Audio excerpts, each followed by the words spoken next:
Good morning, everyone. It's Robert from On My Turntable. Hope you're having a great morning this morning.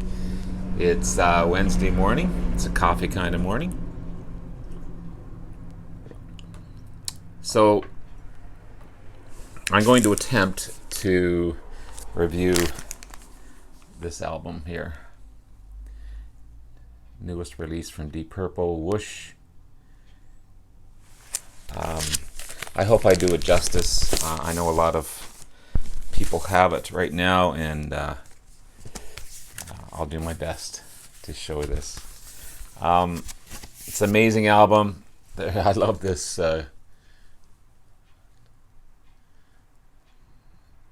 love that. It's a double album. Unfortunately, not colored, but the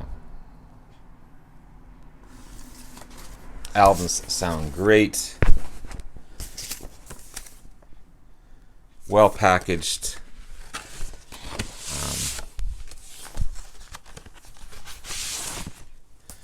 I love the artwork on them. Just, I haven't stopped listening to it.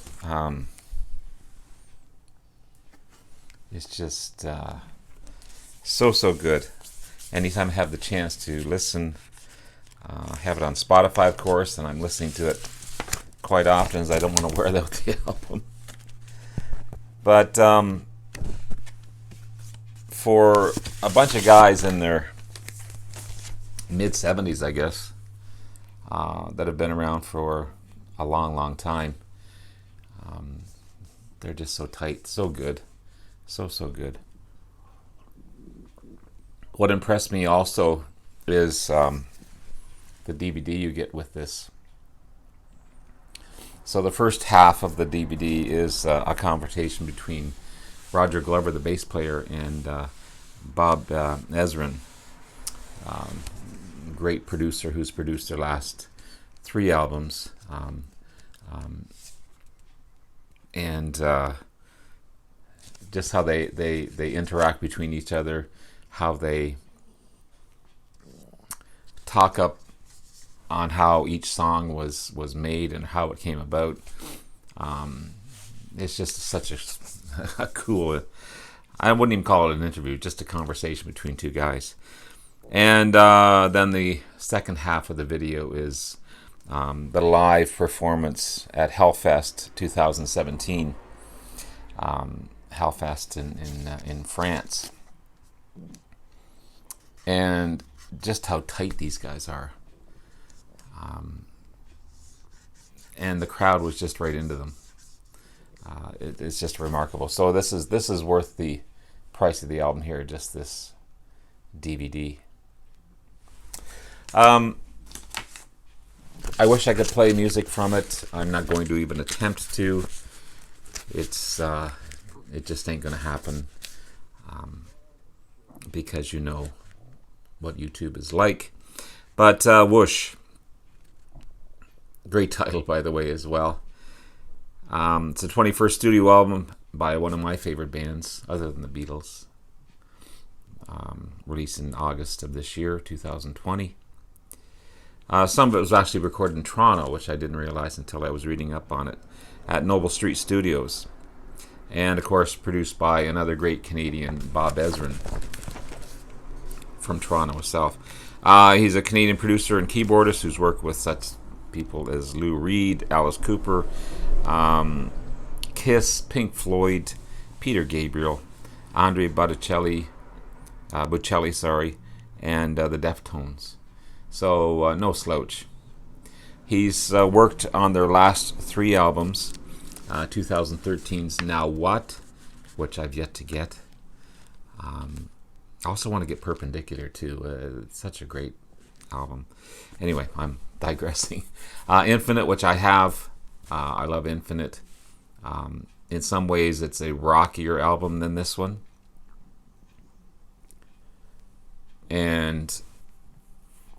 But at the same time, this one's got some unique tunes on it that I'm falling in love with. And of course, he's worked on Whoosh. And his style is he gets just the best out of everyone. It was recorded live in the studio, from what they were talking about. And a lot of it just came from little riffs that they played or ideas that they threw out, lyrics, and then they just built around it. It was kind of cool how they come up with things. So a lot of bands, they'll travel back and forth to the studio. Half the time they're not even playing together when they record. These guys were actually in the same studio, and they worked every song out and probably just made it as great an album as they could. Whether it's their last, who's to know? I think they still have it in them. And they're not. Roger Glover's not even saying it's their last. If it's their last, he says, we went out with the best. But who's to say? So they haven't officially come out and said, I'm done. I don't think they should be done, because they've still got it in them. They still play tight. They still, Ian Gillan sounds great. He may not have the range that he had in a Child in Time, but man, he's a performer. And in this live concert in 2017, he's got that range, even live. That's just remarkable. Whoosh itself is kind of a reaction word. So, you see something beautiful, it's like whoosh. Or you've done something strenuous and you've completed a task or something, it's like whoosh. So it's that type of a reaction word, which is kind of cool.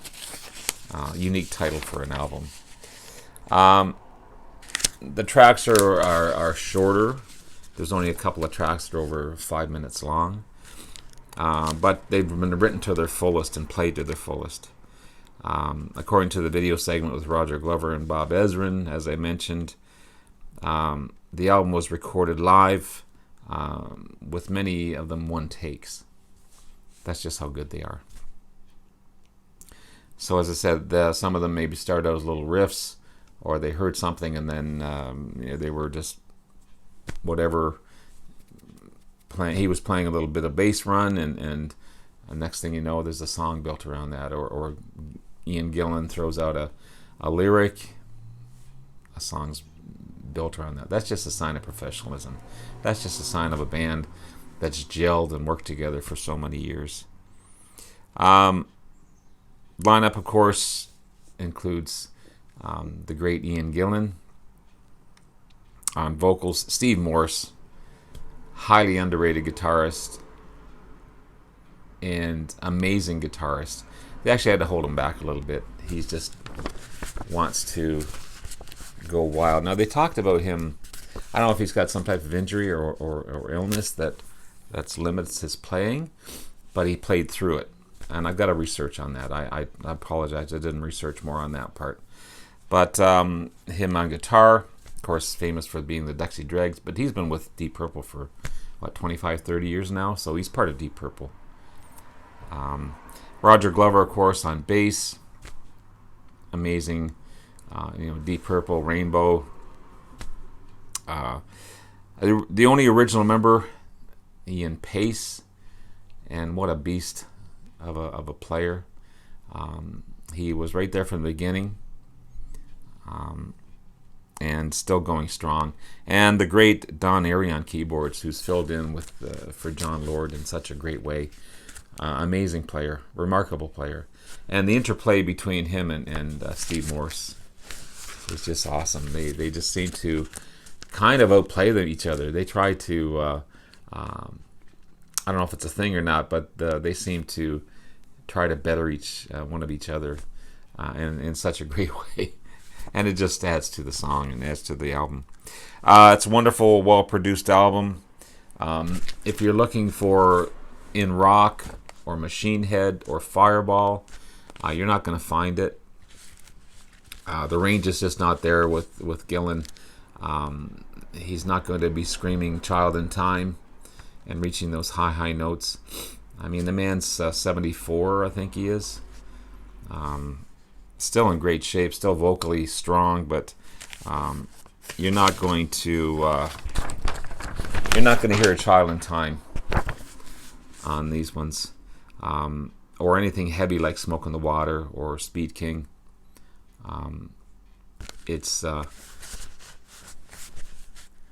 But what Bob Ezrin and Roger Glover said is they brought the purple back in Deep Purple. So there are some rockin' tunes on this one, and unique tunes as well, which is cool. I just can't get enough of it. You'll hear, you'll hear awesome. Sorry, you're going to hear well written, well produced tracks that are really enjoyable, and some of the lyrics reflect on what's happening today, and it's kind of cool that some are tongue in cheek as well. Ian Gillan has a way to make fun of the situation without actually coming out and saying it. It's just his lyrical style, and most of this was written by. The lyrics were written by Ian Gillan in this case. In the past, Roger Glover has written a lot on his own, but this is mainly written by Ian Gillan, and does a remarkable job. The playing is tight, and the interplay between Steve Morse and Don Airey, as I said, is amazing. Two remarkable artists. And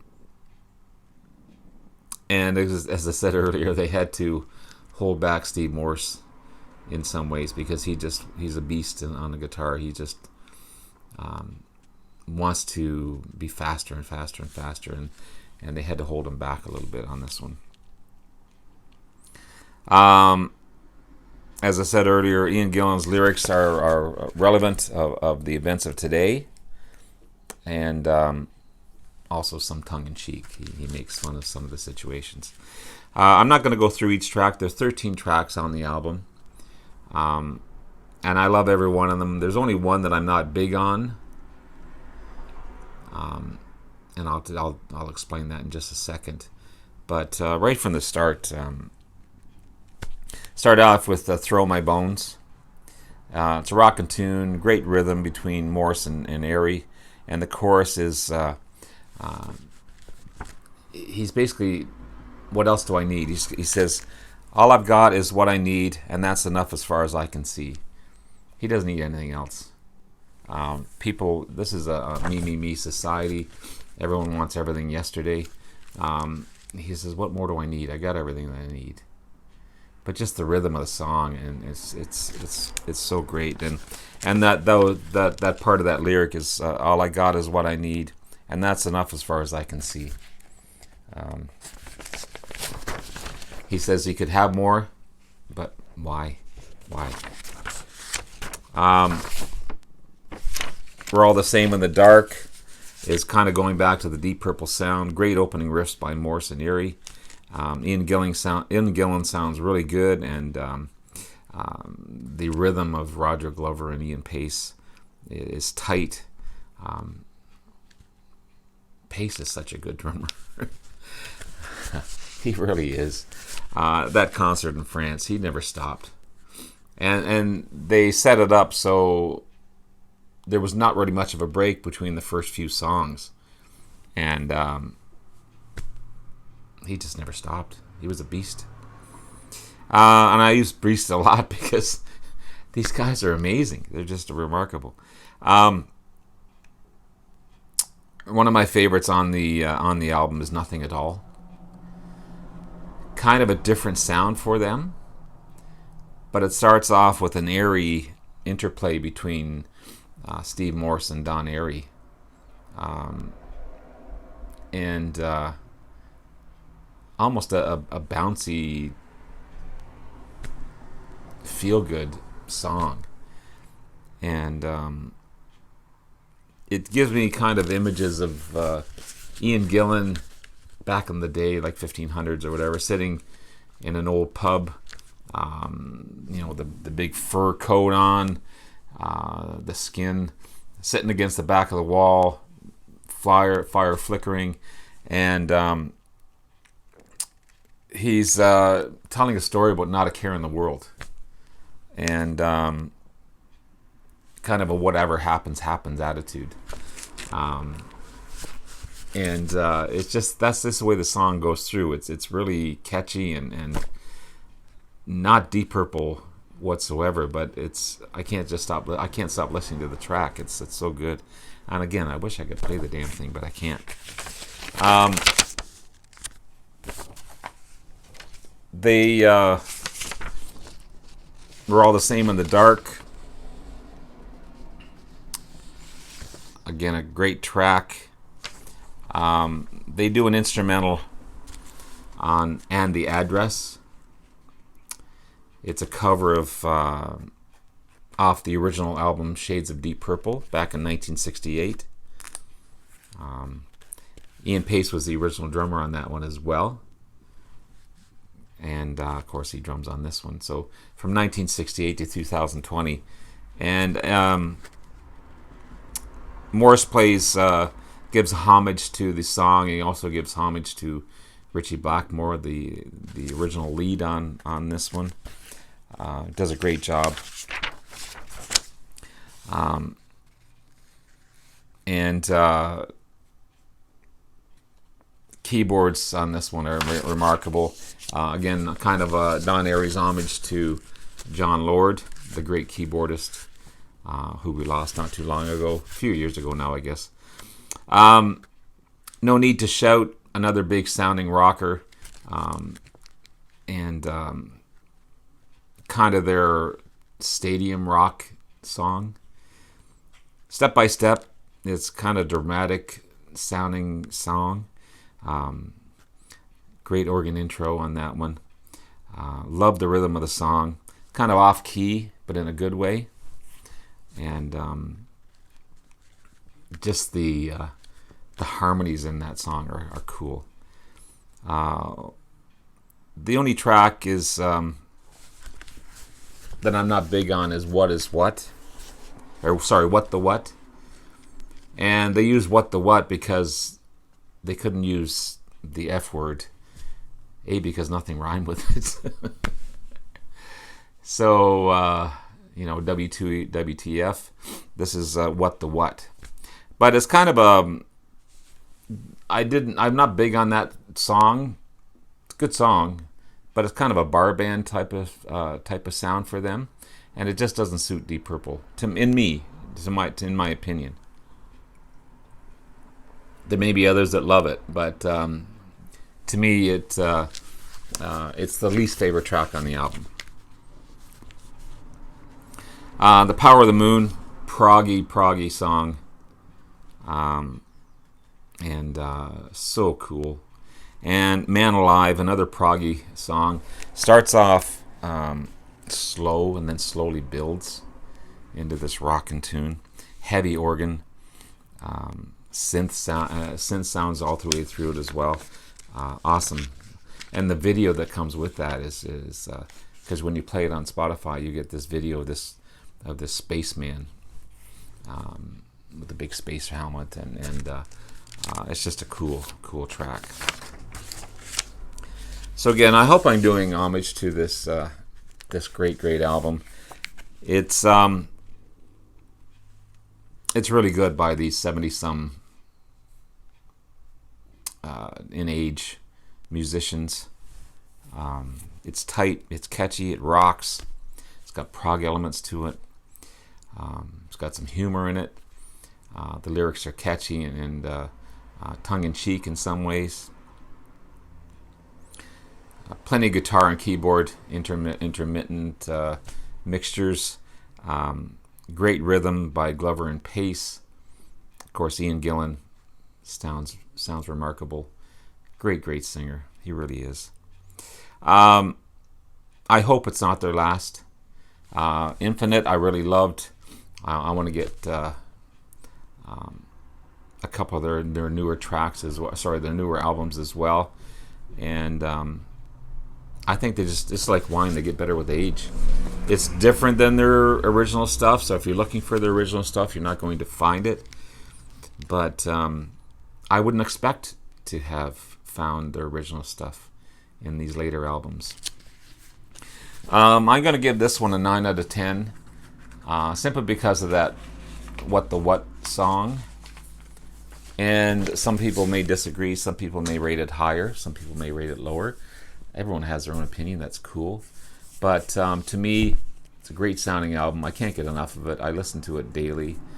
And it's cool to find a band that you've grown up with and that hasn't disappeared, that they're still around. And they're still making good music. And having a great time. That's the thing I found about this one, is they seem to be having a good time. And even Roger Glover said, we've known each other for so long, there's no tension between us. We know what people are thinking. We know we can kind of think and know what someone's thinking without even talking to them. And that's a sign of respect and musicianship and friendship. And Deep Purple has had their moments of turmoil. Many of them, actually. They're a band that's hit the low of the low, and they're a band that's hit the highs of the highs.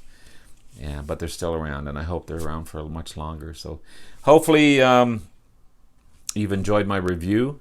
Check them out. Even if it's on Spotify, check this album out. Listen to it more than once, because you have to.